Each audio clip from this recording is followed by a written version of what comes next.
अस्सलाम वालेकुम। आज का हमारा टॉपिक है मंशूर मदीना की अहमियत पर कि इसमें कौन कौन सी दिफ़ात शामिल थी और वो दिफ़ात कौन कौन सी हैं। शायद आपने आज से पहले कभी ना सुनी हो और उसके फिर क्या नताइज निकले थे, आज मैं आपको कम्प्लीटली इसके बारे में बताऊँगा। जिस वक्त आन हज़ूर सल्लल्लाहु अलैहि वसल्लम हिजरत करके मदीना आए, मदीने में निज़ा की कैफियत थी।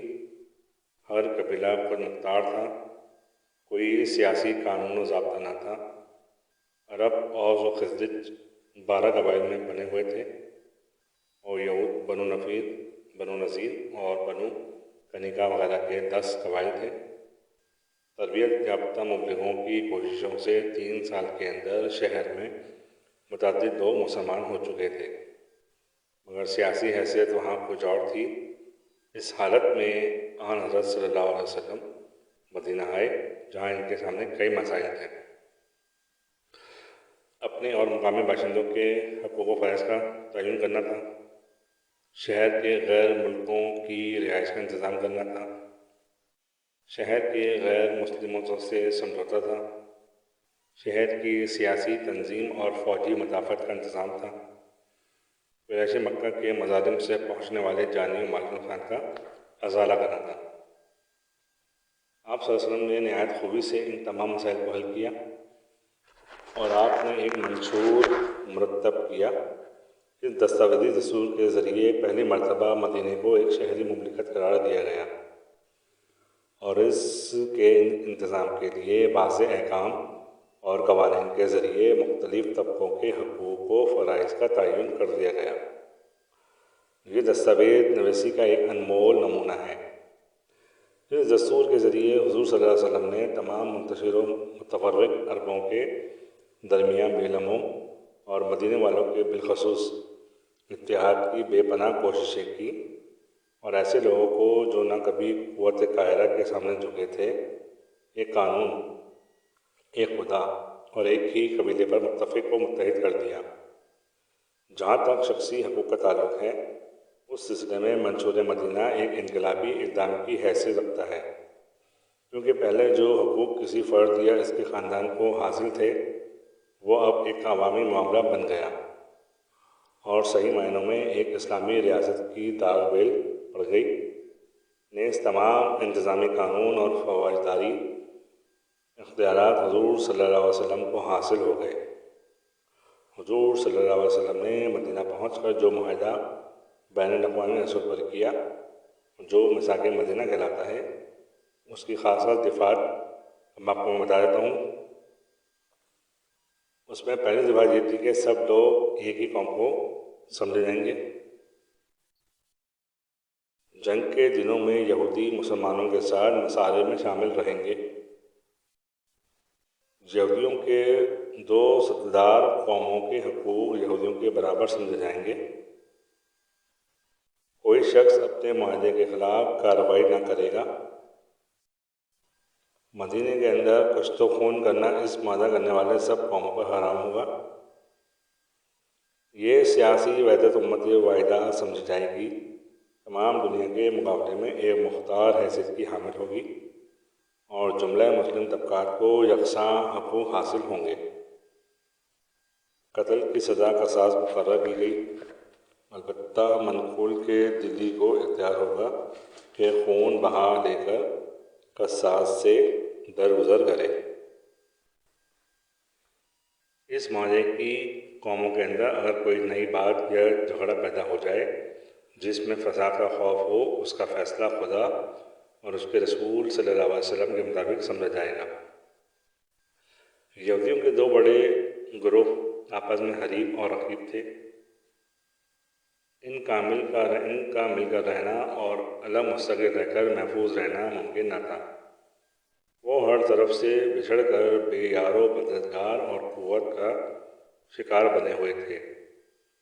इन हालात ने इन्हें मजबूर कर दिया कि अपनी मजहबी आज़ादी और अंदरूनी खुदमुख्तारी को बरकरार रखने के लिए हुज़ूर सल्लल्लाहु अलैहि वसल्लम से मातहताना तावन करें।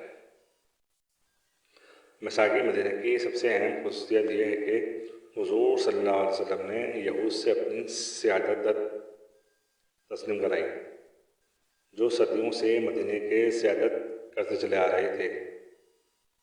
اس دستور میں یہودی قبائل کا فرداً اور نام نہاد ذکر کیا گیا ہے اور ان کے حقوق کی مساوات تسلیم کی گئی ہے۔ اس دستور میں خون بہا کی ادائیگی میں اہل قبیلہ اور موالی مشترکہ طور پر ذمہ دار قرار پائیں گے۔ یہودیوں کو مسلمان رعایا کے ساتھ سیاسی اور تمدنی حقوق میں مساوات دی گئی۔ تاریخ اسلام میں پہلا موقع تھا کہ کسی ریاست کی بنیاد ایک معاہدہ عمرانی پر رکھی گئی۔ اہل مدینہ نے بیعت عقبہ کے ذریعے آپ صلی اللہ علیہ وسلم کو اپنا حکمران تسلیم کر لیا تھا۔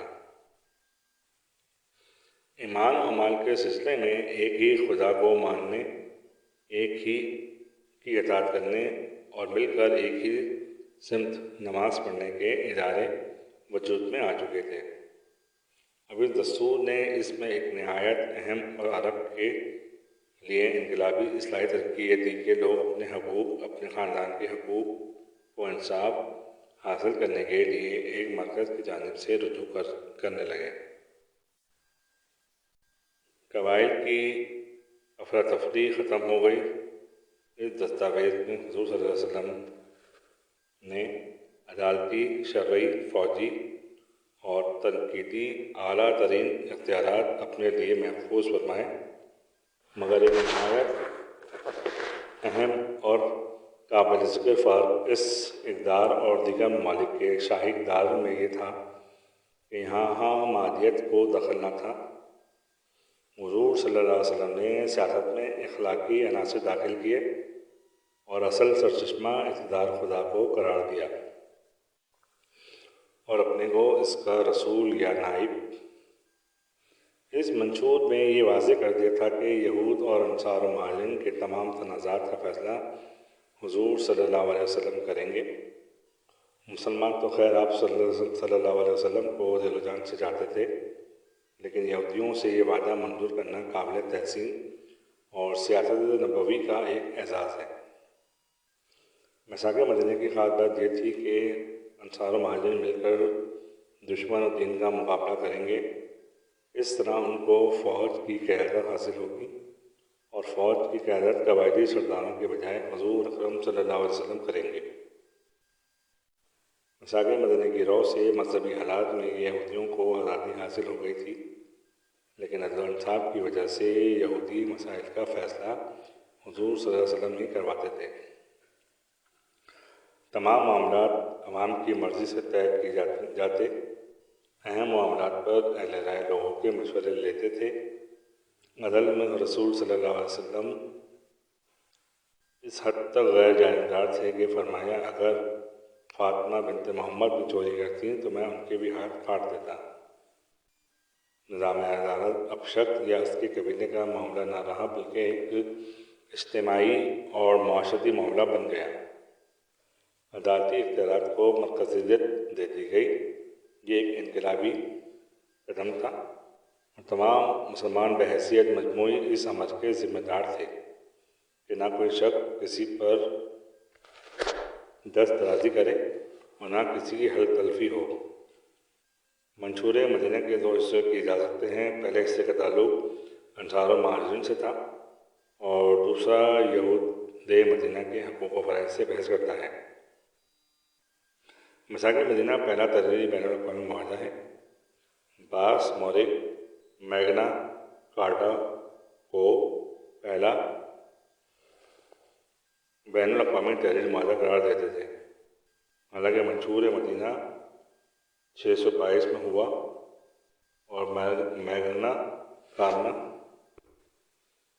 1215 میں انگلستان کے شاہ جہاں اول کے زمانے میں ہوا۔ دونوں معاہدے کے درمیان 600 سال کا فاصلہ ہے۔ میثاق مدینہ کو پہلا تحریری بین الاقوامی معاہدے کی حیثیت حاصل ہے۔ اس میں 53 دفعات شامل تھی۔ امید کرتا ہوں آپ کو آج کا میرا یہ ٹاپک پسند آیا ہوگا۔ نیکسٹ ٹاپک تک کے لیے مجھے اجازت دیجیے گا۔ اگر مجھ سے کوئی غلطی یا کوتاہی ہو گئی ہو تو معاف کیجیے گا۔ السلام علیکم ورحمۃ اللہ۔